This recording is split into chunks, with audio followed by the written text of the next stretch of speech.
So normally when we get the kimura, it's usually taught where we come around the head over here. But a lot of times this will be stuck in here, and we'll also be starting from half guard. So if we're in half guard, or if we're doing the kimura and we somehow get our leg stuck in here, as we're trying to push through over here, instead of pushing all the way through this way, when we have a chance, we can actually turn the other way. And we've done this where we have our arm on the inside of the armpit, and we turn in, and then we pass like this. Turning in pass. But sometimes he has his arm up here, and we can't get under here effectively. So when it's down here, we can put our weight on this part of the arm instead of up here. Because if we put our arm too high, he has a pretty strong, I guess sort of an underhook, but we want to lay down on his arm, so it's going to be a lot harder for him to pick us off of him and sweep us this way.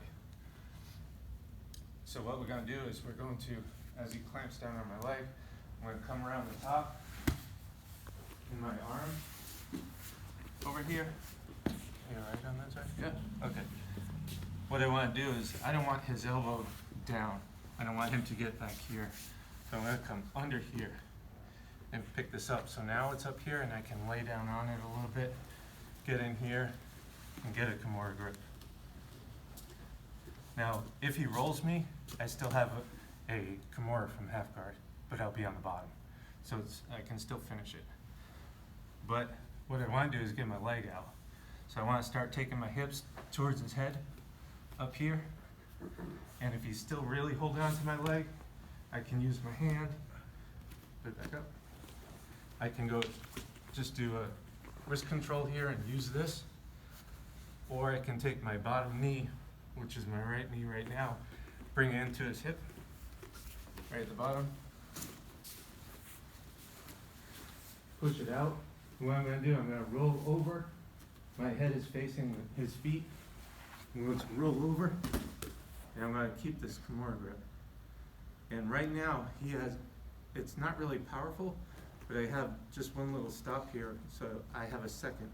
And his basic reaction, because I have this, and what I do is I put the elbow pressure up right here. He's going to have a hard time turning that way, and he's not really going to turn that way. There's no reason for him to. He wants to come up, he wants to grab my head, he wants to do something like that to come up. As he comes up, I'm going to use this by pushing it down, and you can see all this space back here.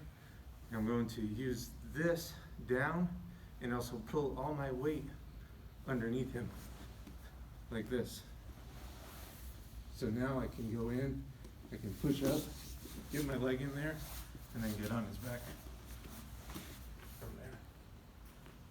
So it's just using this grip, pushing it down, and manipulating his body to stay up at an angle, and then pulling all my weight underneath him.